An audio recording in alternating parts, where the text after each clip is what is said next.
All right, welcome to The Explainer. Today, we are digging into a paradox that's right at the heart of high fashion. We're asking, why are some of the world's most iconic luxury brands, the ones we all thought were untouchable, suddenly in some pretty deep trouble?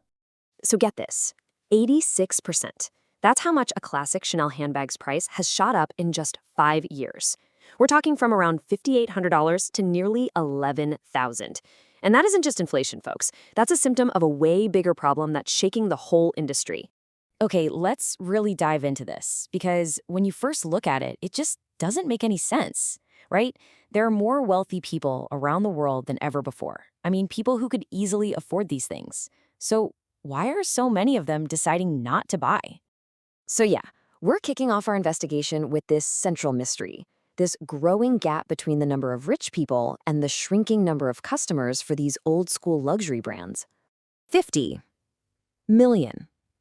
This is the number that probably has executives clutching their pearls. In just the last 2 years, the luxury industry has lost a mind-boggling 50 million consumers. Look, this isn't just a small dip in sales, it's a huge fundamental shift in the market.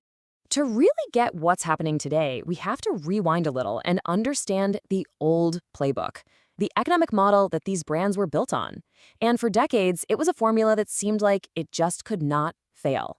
You see, the entire luxury industry was basically built on this one concept called a Veblen good, which was identified by an economist named Thorstein Veblen. For these kinds of products, a high price tag isn't a bad thing. It's actually part of the appeal. It screams quality, rarity, and of course, status. So yeah, here's the crucial point, and it sounds kinda backwards, I know. For decades, the winning move was just raise the prices. It made the goods feel more exclusive, and because of that, more people wanted them. This one rule basically turned the laws of supply and demand completely on their head. But then, the pandemic hit, and the aftershocks just completely tore up that old rulebook. What came next was this chaotic period that the brands completely misread. It was this wild whipsaw effect, First, a total spending freeze. Then, as people came out of lockdowns with all this cash they'd saved up, there was this massive spending boom they called revenge spending. Brands saw demand go through the roof and thought, great, this is a blank check to raise prices forever. They were wrong. See, coming out of that whole experience, what people wanted had fundamentally changed.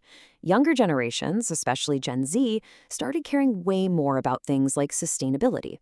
They started flocking to the secondhand market to find unique, often higher quality, vintage pieces. And then you have a place like China, a huge market, where a government crackdown led to luxury shaming, making those flashy logos a real liability. Now, here's where it gets really interesting. A huge part of this crisis wasn't just about the market changing.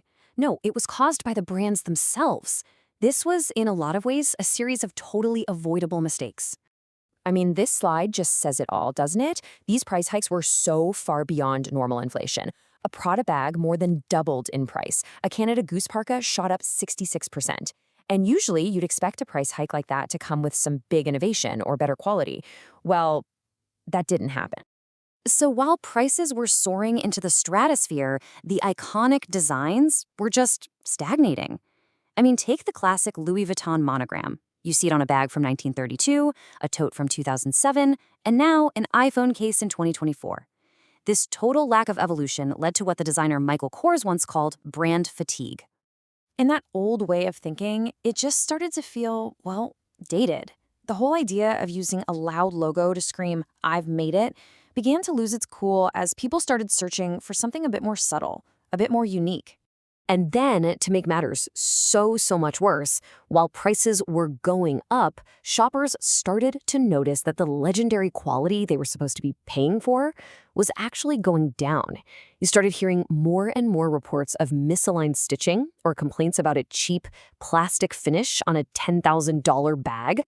So, right, where did all that money go? If people weren't buying these bags, where was their cash going? Well, let's look at the final piece of this puzzle. The spending didn't just evaporate, it simply shifted to a whole new idea of what luxury even is. As people's priorities changed, a whole new generation of brands and even new markets rose up to meet that demand. And they created a totally new look for luxury. We're basically seeing this clean split right down the middle of the market. You've got the old guard with its loud logos and never-ending price hikes being seriously challenged by a new guard that's all about quiet luxury, incredible craftsmanship, and, actually offering real value for the money. So you have brands that prioritize quality and subtlety, like the Row, and they are absolutely booming. Even Prada's sister brand, Miu Miu, saw its sales just explode by going after younger shoppers. And the secondhand market, it is on fire, hitting $47 billion as people hunt for that vintage quality and, frankly, better prices. But there is one huge, glaring exception to this whole trend, and that's Hermes. While pretty much the rest of the industry is struggling, Hermes is thriving. Their growth is crushing the average. They are playing a completely different game. Their strategy is honestly kind of genius in its simplicity. They operate on extreme scarcity, making their most famous bags almost impossible to get. They don't chase trends, and they actually make customers work for the privilege of buying from them. In a world where everything is available all the time, that has maintained this aura of true, untouchable exclusivity. And finally, the very idea of luxury is expanding way beyond just physical stuff. The ultra-rich are now pouring their money into exclusive, unforgettable experiences. We're talking renting a private island for $1 million a night or booking a sold-out VIP train journey through the Alps. So I think the key takeaway here is that the desire for luxury hasn't gone anywhere. It's just being redefined. The ultimate status symbol seems to be shifting from owning expensive things to living an exclusive life. And all of this leaves us with one final big question. Consumers are clearly demanding more than just a famous logo slapped on a bag. So will these iconic fashion houses finally adapt to this new world? Or are we watching them slowly become museum pieces, relics of an era that's already gone?